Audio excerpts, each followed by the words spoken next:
College से पहले मैं बीएड कॉलेज में था और मेरे साथ परदेसी साहब और एमएलए और शमीमा फिरदौस मैडम दोनों हम इकट्ठे हैं। और इसके बाद हमारा 2-3 जगह और भी जाना है कि कौन कौन सा बरबर शाह ब्रिज और हबा कदल ब्रिज दोनों पे जाना है। और ये काफ़ी सारी चीज़ें हैं जो काफ़ी पेंडिंग पड़ी हुई थी। और ये बिल्डिंगें ऐसी हैं, ये ब्रिजेज़ ऐसे हैं, ये सड़कें ऐसी हैं जिनको कंप्लीट जो टेन्योर था उसमें कंप्लीट होनी चाहिए थी। अगर 2016 में शुरू हुई तो कंप्लीट होनी चाहिए थी। अगर उसके बाद 17 को हुई, 18 को हुई, 19 को हुई, 20 को, ये बिल्डिंग जो मैं अब यहाँ खड़ा हूँ वुमेन कॉलेज का, ये 20 में शुरू हुई। और जो लोग कहते हैं अच्छे दिन हैं, बड़ा जम्मू कश्मीर में बदला है, उनको मैं पूछना चाहता हूं अगर बदला है तो ये 20 की बिल्डिंग 25 तक कंप्लीट नहीं हुई तो और इससे बड़ा क्या आप क्या दिखाएंगे हमें। तो लिहाजा मैं उमर अब्दुल्ला सरकार की यही कोशिश है और ऑनरेबल सीएम साहब की भी यही कोशिश है कि लोगों के जो अधूरे काम पड़े हुए हैं पिछले 11 साल में जो नहीं हुए वो हम जल्दी से जल्दी कंप्लीट कराएं। और क्योंकि जो लोग पूछते हैं कि आप क्या कर रहे हैं, उनको हम यही दिखा रहे हैं, हम यही कर रहे हैं जो आपका रोना धोना था उसी को फिलहाल ढो रहे हैं। और जो पीडीपी और बीजेपी का यहाँ अलायंस का था और उसके बाद 6 साल जो एलजी गवर्नमेंट थी वही जो रोना धोना, फिलहाल हम उसी को सुधारने की कोशिश कर रहे हैं क्योंकि उन्होंने इतने काम अधूरे छोड़े हुए हैं। अभी पहले वो कंप्लीट करने में हमें टाइम लगेगा, जब वो कंप्लीट हो जाएंगे तो उसके बाद हम अपना काम शुरू करेंगे। तो इसलिए रोज़ वो कहते हैं क्या कर रहे हैं क्या कर रहे हैं। तो मैं आप लोगों से भी पूछूंगा, रिक्वेस्ट करूँगा कि आप जो लोग ये कहते हैं कि नेशनल कॉन्फ्रेंस उमर अब्दुल्ला सरकार क्या कर रही है, 10 महीने में क्या किया, उनको थोड़ी ये फोटोग्राफ्स, ये वीडियोज़ दिखा दिया करिए जिन कामों में मैं भी जा रहा हूँ, हमारे दूसरे ऑनरेबल मिनिस्टर भी जा रहे हैं, ऑनरेबल एमएलएज भी जा रहे हैं।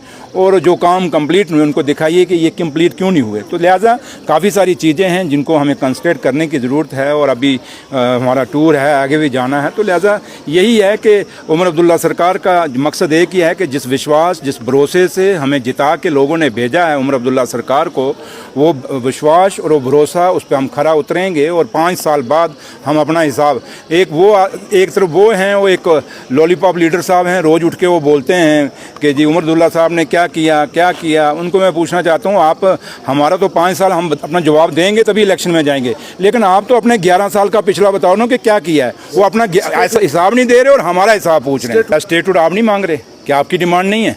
जम्मू कश्मीर का बच्चा स्टेटहुड मांग रहा है, ये नेशनल कॉन्फ्रेंस नहीं मांग रही। हमारी तरफ से तो इस साल क्या और 20 साल मत दो, 30 साल मत देने स्टेट हमें कोई नहीं। नेशनल कॉन्फ्रेंस उमर अब्दुल्ला सरकार को स्टेट की ज़रूरत नहीं है। जम्मू कश्मीर के लोगों को, जम्मू कश्मीर के आवाम को, जम्मू कश्मीर का जो बेरोजगार बच्चा है उसके रोजगार के लिए हम स्टेट मांग रहे हैं। ये जो कहते हैं ना स्टेटहुड, ये वो लोग हैं, सिर्फ ये री लीडर हैं, हकीकत में कुछ नहीं है।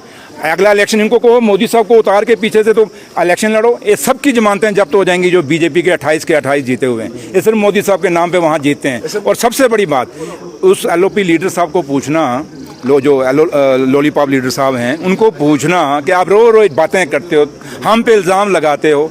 उनको एक बात पूछो कि जम्मू तबाह हो गया इस फ्लड के अंदर। वो जम्मू सूबा जिसने 28 सीटें दी बीजेपी को, वहाँ लोगों के घर तबाह हो गए, मकान तबाह हो गए, सड़कें तबाह हो गई, लोगों के बच्चों के लिए शादियों के लिए जो सोना, कपड़े, पैसा इकट्ठा किया था वो बह गया, वहाँ लोगों की फसलें बह गई। इनको पूछो अभी तक वो जम्मू के सूबे के लोग, चलो कश्मीर को तो छोड़ो, अब जम्मू की बात बता दो जहाँ से 28 सीटें जीती, क्या उनको कोई मुआवजा दिया? वो लोग आज भी इनकी आत्मा को रो रहे हैं, इनको पूछ रहे हैं, उनके पास नहीं जाते। ये रोज़ टीवी आप लोगों के पास माइक में बोलते हैं, थोड़ा लोगों में जाके तो बोलें कभी। जैसे मैं यहाँ खड़ा हूँ, लोगों के बीच में खड़ा हूँ, बच्चों के बीच में खड़ा हूँ, लोगों के बीच में खड़ के बात कर रहा हूँ। वो क्या करते हैं, कमरा बंद करके कुंडी लगा के कोई सुन ना ले, क्योंकि सुनेगा इनकी बातें तो इनको मारेगा। हम हैं कि हम वो हैं क्योंकि हमें लोगों ने प्यार दिया है, हमें जिम्मेवारी पता है कि, और हमारी बुनियाद ही है स्टेटहुड। और अगर ये कहते हो कि हमें स्टेटहुड कहते हैं, तो वो एलओपी लीडर साहब तो ये भी कह रहे थे कि जनाब उनकी कोई फाइल रुकी है तो मुझे बताओ, मैं जाके निकलाऊँ। इसका मतलब एलजी साहब नहीं है, सही एलजी साहब है, एलओपी है, फाइलें यही रुकवा रहा है। और अगर यही फाइलें निकाल सकता है तो इसको कहना है एक ही फाइल का नाम लूँगा, ज़्यादा नहीं। बिजनेस रूल की फाइल कब से कैबिनेट में पास होके गई हुई है मेरे भाई, वो तो निकलवा के ले आया, इतनी चलती है। तो ये फोटो रोज़ एलजी साहब के साथ और अमित शाह साहब के साथ फोटो खिंचाता है। मैं बहुत खास आदमी, और मेरे भाई इतना खास आदमी हैं तो जम्मू कश्मीर के बेरोजगार बच्चों को रोजगार दे दे, ये डेली वेजर ही पक्के कर दे। जो डेली वेजर आज 10 महीने में कच्चे नहीं हुए, ये पिछले 11 साल से कच्चे हैं, तो उन्हीं को पक्का कर दे। इसलिए बातें करनी हो तो बड़ी हैं, लेकिन मैं अभी भी बड़ा परहेज कर रहा हूँ। लेकिन वक्त आएगा जब ये ज़्यादा करेंगे तो हमें भी बोलना आता है। हम गूंगे बहरे नहीं हैं, हमें भी ज़बान मेरे रब ने दी हुई है, और वो ज़बान दी है सच्चाई की, इनको ज़बान है झूठी। ये सुबह उठते हैं, लिखते हैं, पहले देखते हैं झूठ कौन कौन सा बोलना है, फिर पूरा दिन परोसते हैं।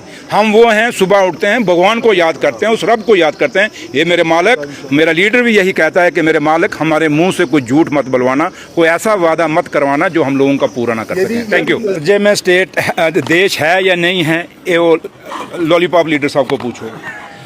दूसरा कि हम स्टेटहुड क्यों मांग रहे हैं, इस लॉलीपॉप लीडर का नार्को टेस्ट करो, अंदर से ये भी स्टेट चाहता है। बाकी छोड़ो, आप पूरे जम्मू कश्मीर में जहाँ जहाँ बीजेपी का कैडर है, जो जिनको पास कोई ओहदा नहीं है, जिनके पास कोई कमाई का साधन नहीं है, उस बीजेपी के वर्कर या उस वोटर के पास चले जाओ, उसको पूछो तुझे स्टेट चाहिए, वो कहता है स्टेट चाहिए, क्योंकि उसके घर में बच्चा बेरोजगार है।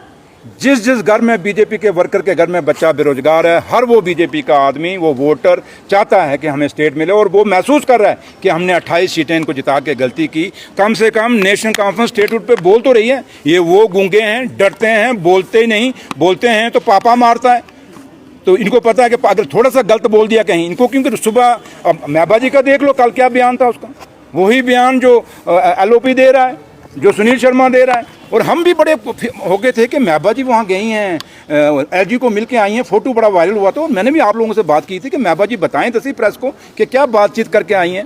महबा जी तब की तो नहीं बोली, पता नहीं जीभ में तो कोई टाँके लगा दिए किसी ने, लेकिन कल आके बोली, और क्या बोलती है, वही भाषा बोली जो LOP साहब बोल रहा है। इसका मतलब बीजेपी का और PDP का अलायंस आज भी स्टैंड करता है, और महबा जी को जम्मू कश्मीर कभी माफ़ नहीं करेगा, क्योंकि ये स्टेट तोड़ने की जिम्मेवारी किसी की है, और इस स्टेट का जो स्पेशल स्टेटस का दर्जा किसी को तोड़ने की जिम्मेवारी है तो वो महबा जी की है। अगर महबा जी बीजेपी के साथ अलायंस ना करती तो आज ये स्टेट का दर्जा, ये स्पेशल स्टेटस हमारा ना टूटता। और आज भी बीजेपी सोचती है कि हम नेशनल कॉन्फ्रेंस को प्रेशराइज करेंगे तो उमर अब्दुल्ला साहब हमारे साथ अलायंस करेगा। उमर अब्दुल्ला साहब शेर कश्मीर शेख अब्दुल्ला का पोतरा है, ये डॉक्टर फारूक अब्दुल्ला साहब का बेटा है।